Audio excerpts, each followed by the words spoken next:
everyone and welcome to another Marvel Crisis Protocol unboxing. And finally, like I mentioned in the Gambit and Rogue video, I was waiting on these two arriving as well. It took another week or so. And here we have CP 56 and 57, the other parts of the new wave of X-Men releases, the Juggernaut, and then Colossus and Magik.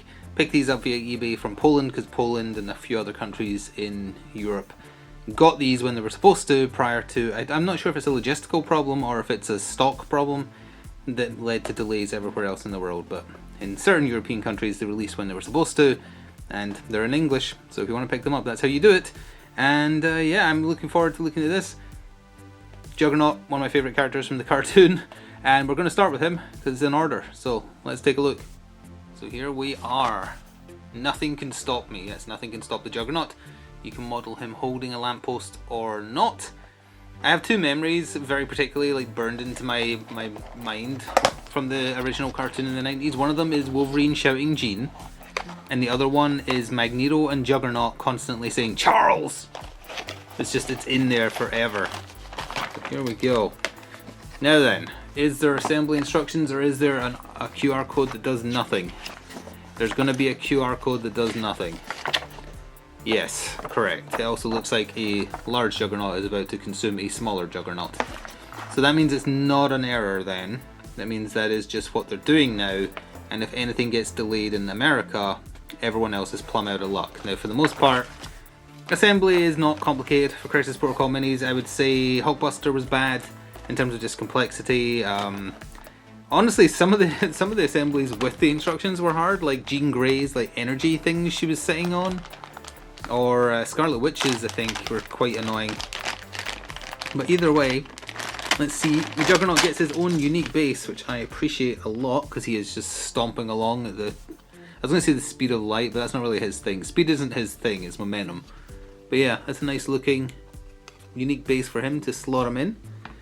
And he comes across two other bits of sprue. So there's the first bit, let's see here. So we've got boots, thighs, other boot, head, not sure, part of his hand I think, and then what we got here, well that's far more easy, yeah, because that's the two parts of his chest. Obviously that's his forearms. You have fist options depending on whether or not you want him holding the lamppost. I don't feel like he needs the lamppost. He doesn't need to pick up a lamppost to be threatening. That's half his waist, that's the other half of his waist. I think the only confusing part is wrist to like other half of his hand.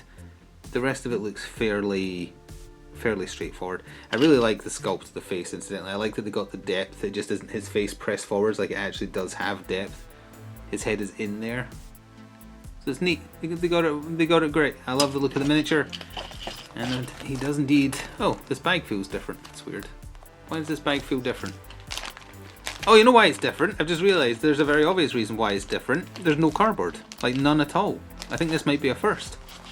Like, he's got his stat cards and tactics cards, obviously, but yeah, no like unnecessary more bleed icons and whatnot. I guess he doesn't do any stats effects, so it doesn't really matter. Do you know who I am? I like the art on that. He's just beating up a car. Versatile strategy, which I think has been, yeah, Thomas Games tweeted this card the other day there. And making a ruckus. He's beating up a poor cop. Okay. Do you know who I am? Unaffiliated active Juggernaut spends 3. Choose an interactive terrain feature or an enemy character, size 4 or less, within 2 and chuck it long.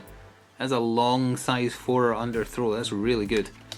Quite expensive, but he has ways of generating powers, I'm sure we'll cover in a second. So versatile strategy, it basically means if you have 2 affiliation leaders in your team that's currently playing, you can choose to switch to another one. So if you have Storm and Cyclops, or like both Captain Americas, or Hulkbuster and a Captain America, you can use this card in order to change your leadership if you think you have a different one that is better for later in the match. And then making a ruckus. It's a reactive. When another allied character within 3 of Juggernaut is targeted by an attack, Juggernaut can spend 3. After the attack's resolved, Juggernaut may move small towards the attacking character and make a punch against them.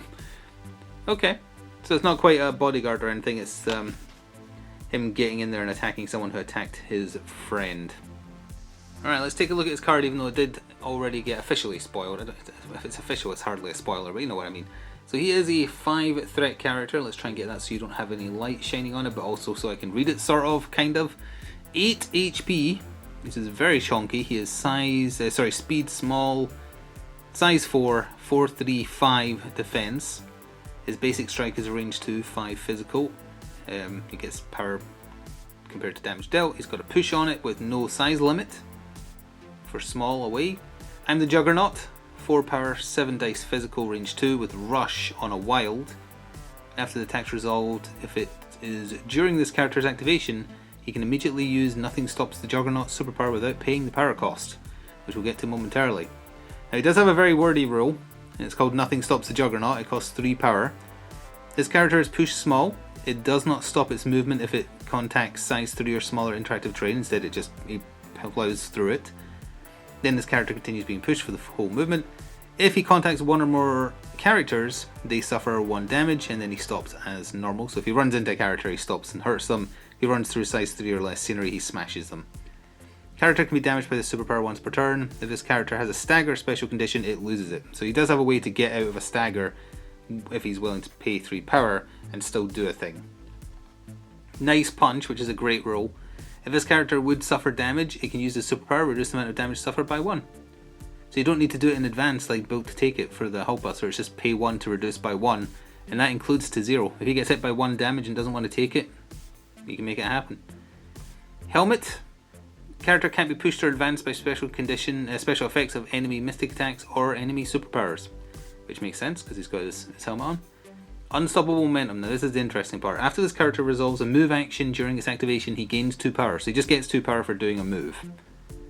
The next attack made by this character of this activation adds 3.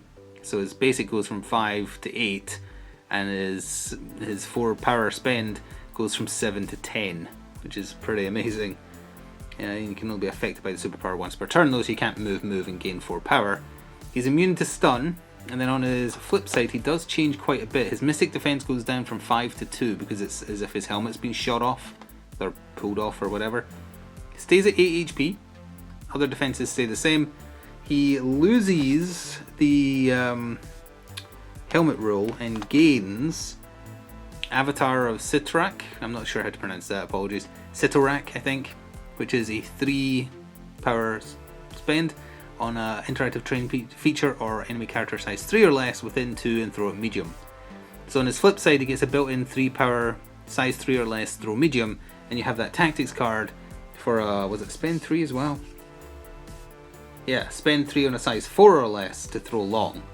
So the only way he has a permanent built-in throw is on his wounded side, although he has a massive total 16 HP.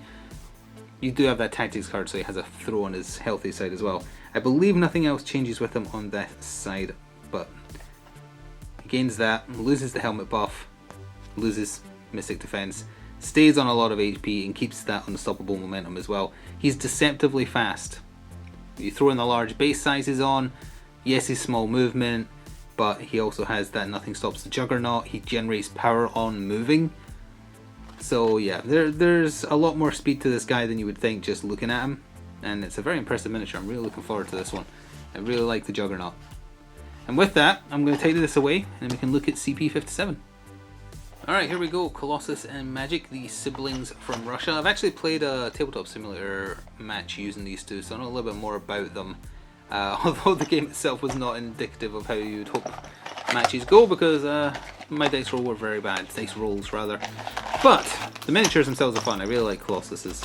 Again, there's going to be no assembly instructions, but I can't imagine these would be a complicated build, but let's just confirm.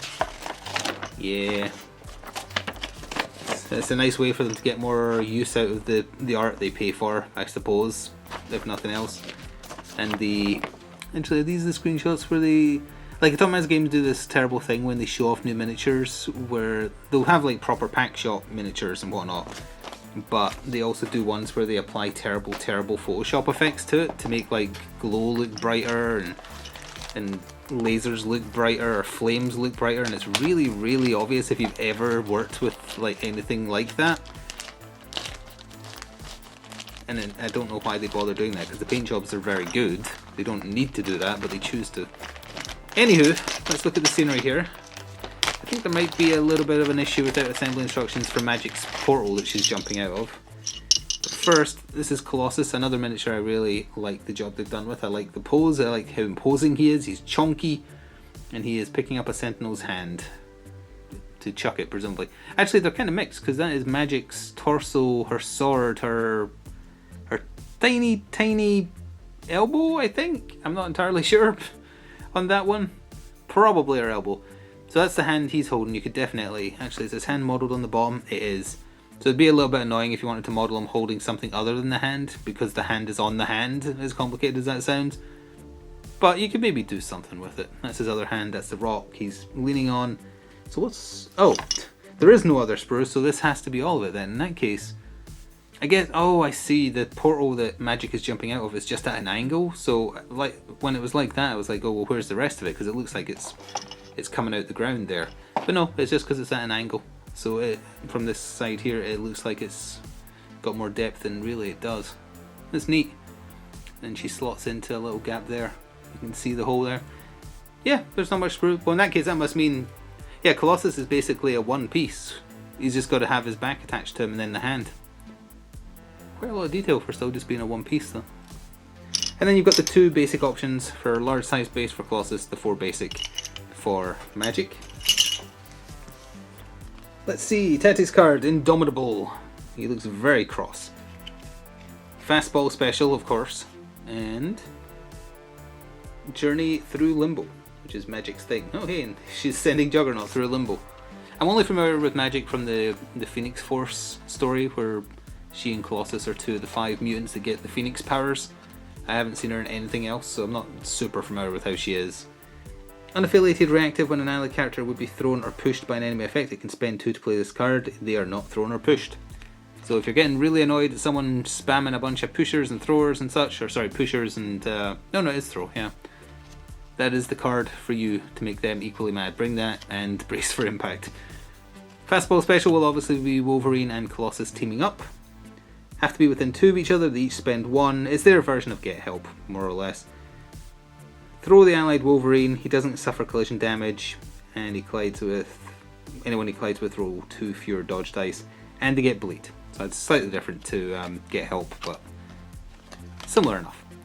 Journey Through Limbo: during Magik's activation, she can spend 3 to play this card. Choose another character within 2 of her and place them within 3 of their current position. It gains Incinerate. So it doesn't need to be an allied character, it can be anyone. As long as they're within 2 of her. She moves them within 3 and they burn. So it's not... Well, you could use it to get a teammate into a more advantageous situation as long as you're cool with them being on fire. I guess if it was Ghost Rider or something it wouldn't matter. But you could get an enemy off an objective point, set them on fire for good measure. Basically doing what's happening in that picture. And it is costing 3 though, that's kind of nasty. Alright, let's look at their cards. So, Colossus, he is a 4 threat with 6 HP, and he has a typo on his card that made it to the printer because they didn't notice. His speed is 5, which is not a thing that exists. It's meant to be an S, but it's very clearly a 5. Someone messed up. So he is meant to be speed small. 4-3-3 for his defenses. His basic strike is the standard range 2 5 dice, so the slightly tougher version of it. Has concussive force, so characters lose power on a wild. X Slam is his best one for 3, range 2 7 dice physical. It has stun by default, and on a wild will do stagger, which is pretty neat. Playing catch, 3 power to pick a size 3 or less terrain feature within 2 to throw medium. Can't throw people, just terrain. Big Brother for 2. When an allied character within 2 of him is targeted, he can use the superpower. It's his version of Bodyguard, just called something else. I might be pronouncing this wrong, but I believe it's called Bushmoy, or Bushamoy. Again, I don't know if that's how it's meant to be pronounced. Cost 2. When targeted by a physical or energy attack, he can add 2 to his defense. And I believe this changes on his flip side as well. Organic Steel is just a standard reduced damage taken by 1 to a minimum of 1. And he is immune to bleed. Problem I had with him in the match I tested him in is that he was not gaining enough power, excuse me for the text message, he was not getting enough power for to do everything that he needs to do, is how I found him. Like, he's got this very fun playset, but if you want to save up and do X-Slam, then you're not going to be able to bodyguard, but he's meant for tanking hits, so you need him to be bodyguarding. So you have to choose between the two, which is a little bit of a shame.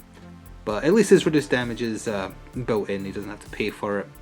And yeah, on his flip side, he goes up in HP. He goes from 6 to 7. Still speed 5. They didn't notice on either side, I guess. And the only difference is that Bushimoy, or however it's pronounced, again, sorry if it's wrong, is that it becomes much better. When he's defending against physical or energy, he adds blanks to successes as opposed to... Oh, and it's free. As opposed to paying 2 to get 2 extra defense dice to maybe defend against something. And I think everything else is the same here. He's immune to bleed if I didn't say that. And on paper, I think he is really good. The X-Men needed a decent tank. The problem with him is power. Purely power. Because if you want to do his fun stuff, you can't do his bodyguard stuff, but you need him for his bodyguard stuff. Which is a shame. Because handing out stagger, or stun guaranteed, potentially stagger, is very handy as well. And chucking scenery as well. Also, he's a liability. Because he is size 3, you have him around the characters you want to tank. If they have a bunch of throws, he becomes a wrecking ball against you, which is a problem. But anyway, let's move on to Sister. I think they're brother and sister. They're not husband and wife. Magik, she is a 3 threat, 5 health, medium move, 3/3/4 defense. Very good defense for a 3 threat. Bolts of Ashur. Again, with the pronunciations, range 4, 4 dice energy, generates 1 default power. Soul Sword, which is close range, 5 dice mystic. Gain power gain equal to damage dealt, has a pierce on wilds. And then her best attack is Dark Child for 4 energy though, or power rather. Range 3, 6 dice. When calculating successes, you count skulls in both your roll and the opponent's roll, which is very nice. And after it's resolved, you bleed and incinerate them, just for that extra little bit of oomph and potential damage, or less defense dice. She's only got 2 powers, one of them's active. Limbo Step, you can spend 1 to 3 power, place this character X away from herself, which is based on the number of power you spent. Pretty simple, just gives her a bit of mobility. Sorcerer Supreme of Limbo. When this character is defending against Mystic, for each wild in the defense roll, you change one of the hits, crits and wilds the opponent rolled to blank, and for each one you change that way, she gains 1 power. So it's kind of like Captain Marvel's energy absorption, but for magic instead, because that's magic's thing, obviously. So pretty neat for a 3 threat. Again, I had problems with her, and I've only played 1 match though, so don't take this as like how they always will be, but a little bit of struggling with power generation, and then Dark Child was good, but not as great as it could be. On her flip side, she stays at 5 health, so she's got a total of 10, and I believe nothing else changes for her as well. She's a fairly standard 3 threat with a little bit of movement control for herself, that is. Although if you combine it with that tactics card, the Journey Through Limbo, I think that makes her a lot more effective at being annoying at holding a point. Someone goes along to try and take it from her. Oh, nope, you're going to have to waste another movement just to get back here because of this. That's pretty neat. Her Journey Through Limbo, is that for her only? Yes. Okay, so you have to use the tactics card if you want it on someone else. Okay. So that is going to do it for this look at Juggernaut and Colossus Magik. We'll hopefully see them soon. You'll be seeing a battle report with Rogue and Gambit very soon. And hopefully the rest of the world won't have to wait too long for the stock to replenish. And then again, just to reiterate, this was not shops breaking street dates. They got the stock precisely when they were supposed to and agreed to when they placed the order. It's just that the rest of the world is suffering from a supply chain issue. There has definitely been leaks or early releases by accident, like the warehouse that accidentally released Captain America, Sam and War Machine. That was an accidental thing by a warehouse, which did a mistake, and certain retailers took advantage. And also Honey Badger and X-23's cards being leaked a day after they officially got revealed. That's a leak. That's someone at the warehouse level just being like, yeah, I'll do that. And they've also just like revealed another couple of boxes that are coming soon that I'm not going to spoil just in case you care about that kind of thing, but there's some interesting developments, let's put it that way. Those are examples of things breaking confidentiality and street dates and whatnot. These are not. Just because it's delayed in your country doesn't mean that everywhere else is breaking some rule. Keep that in mind, because I saw some scuttlebutt to that effect on Reddit and I was very annoyed by it. It's like you don't know how supply chains work. But anyway, hope you enjoyed. We'll see these on the table soon enough. And until then, thank you for watching, and ta-ta for now.